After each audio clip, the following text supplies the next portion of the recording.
Triệu Lệ Dĩnh lại báo tin vui, Phùng Thiệu Phong đối mặt tình huống khó xử. Thời gian trôi qua thật nhanh, chỉ trong chớp mắt, Triệu Lệ Dĩnh và Phùng Thiệu Phong đã ly hôn được hơn 4 năm. Nhìn lại, cuộc hôn nhân của họ từng bị thế giới bên ngoài nghi ngờ, tính cách không hợp nhau và Triệu Lệ Dĩnh không xứng với Phùng Thiệu Phong. Vào thời điểm đó, nhiều người cảm thấy cuộc hôn nhân này chắc chắn sẽ không kéo dài. Tuy nhiên, 4 năm sau, tình hình đã thay đổi đáng kể.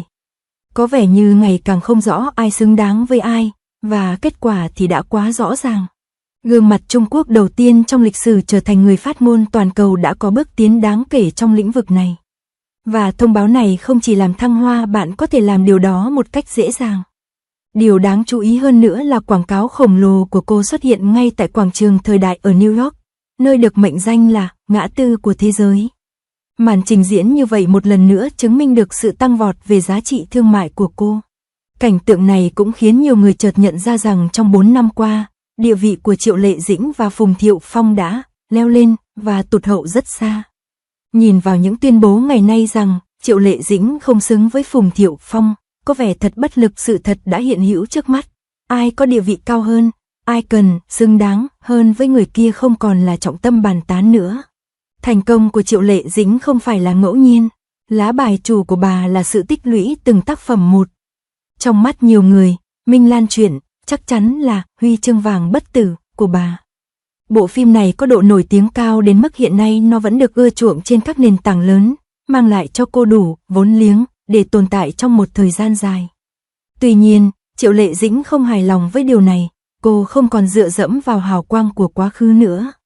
Trong khi các nữ diễn viên hậu 85 khác vẫn đang chìm đắm trong các bộ phim cổ trang, cô đã hoàn thành xuất sắc quá trình chuyển đổi với vai diễn, từ bán hạ, trong Gió thổi nửa mùa hè. Vai diễn này không chỉ phức tạp và dễ thay đổi, thể hiện tham vọng và kỹ năng của cô mà còn phá vỡ hình ảnh dập khuôn trước đây của cô.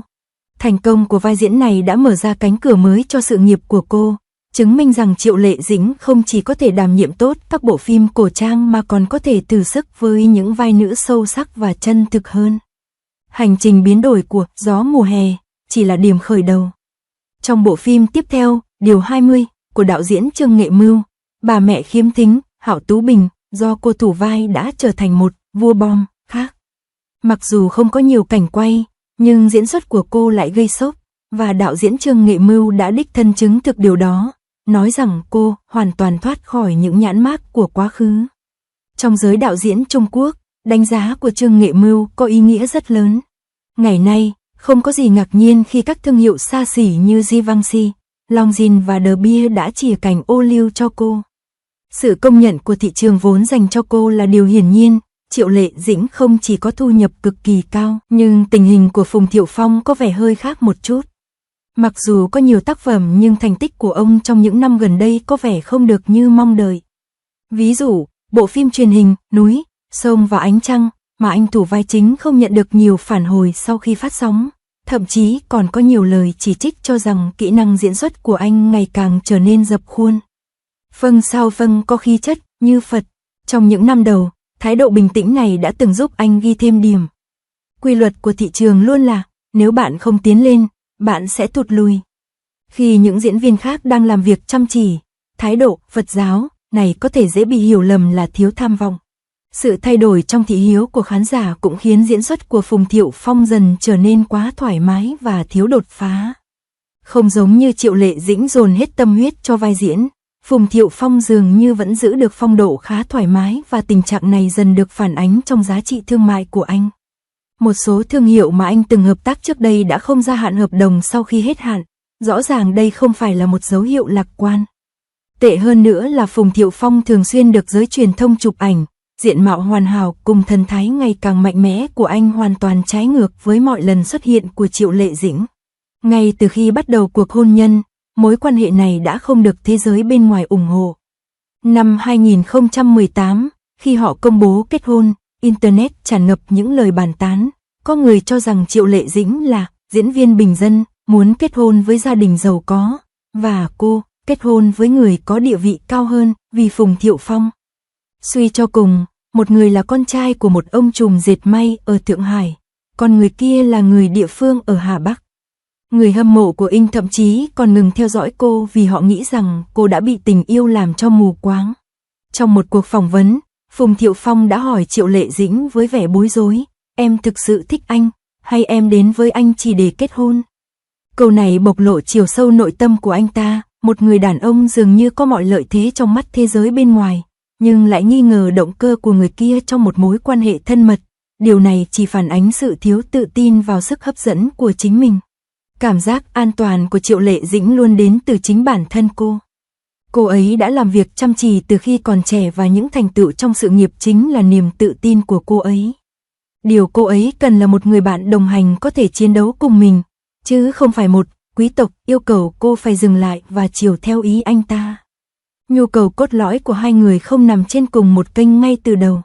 Sự nghiệp của Triệu Lệ Dĩnh là quá trình liên tục xé bỏ các nhãn mác và thử thách bản thân. Từ lời chỉ trích rằng mặt tròn không thể đóng vai chính, đến sự phản pháo với truyền thuyết Lục Trinh, đến nghi ngờ rằng cô chỉ có thể đóng vai một cô gái ngốc nghếch và ngọt ngào, cô đã đáp trả mọi thứ thông qua sự cố phát âm. Khi bị cả cộng đồng mạng chế giễu là nhà quê, cô chọn cách im lặng và đáp trả mọi thứ bằng tác phẩm của mình. Ngày nay, cô đã trở thành người phát ngôn toàn cầu của Givenchy và xuất hiện trên một biển quảng cáo ở quảng trường thời đại của New York. Nhưng những nhãn hiệu đó đã sụp đổ từ lâu. Tất cả những điều này không phải là chiêu trò quan hệ công chúng, mà là bằng chứng rõ ràng về sức mạnh và địa vị. Khi cô ấy trở nên đủ mạnh, cách nhìn của thế giới bên ngoài sẽ tự nhiên thay đổi. Mặt khác, Phùng Thiệu Phong dường như được gắn ngày càng nhiều nhãn tiêu cực, Phật tử, béo, và thẩm mỹ suy giảm.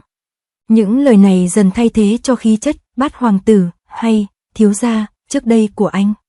Với sự thiếu hụt các tác phẩm, cuộc sống riêng tư và ngoại hình của ông, nhìn lại vụ ly hôn cách đây 4 năm, nó không còn là kịch bản, giấc mơ được gả vào gia đình giàu có đã tan vỡ.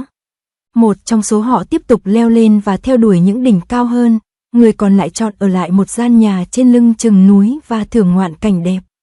Bạn đã chọn con đường của riêng mình và bạn phải tự gánh chịu hậu quả. Triệu Lệ Dĩnh có thực sự là nữ diễn viên xuất sắc nhất trong số những người 85 tuổi không? Đừng lo, danh hiệu này hơi hot đấy. Tranh cãi về bộ phim Giang Nguyên Lang đã khiến người hâm mộ Triệu Lệ Dĩnh và Dương Mịch tranh cãi không ngừng về diễn xuất của họ. Tuy nhiên, việc so sánh hai người chẳng khác nào chém gió.